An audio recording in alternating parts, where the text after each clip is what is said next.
road ahead changes, we embrace every challenge and bask in the thrills.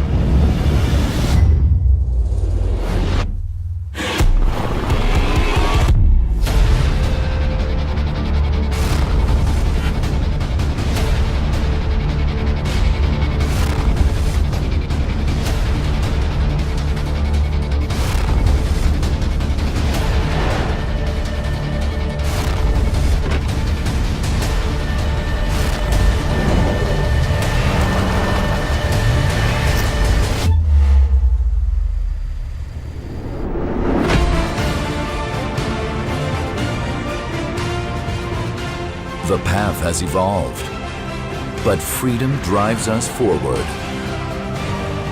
Because legends are forever.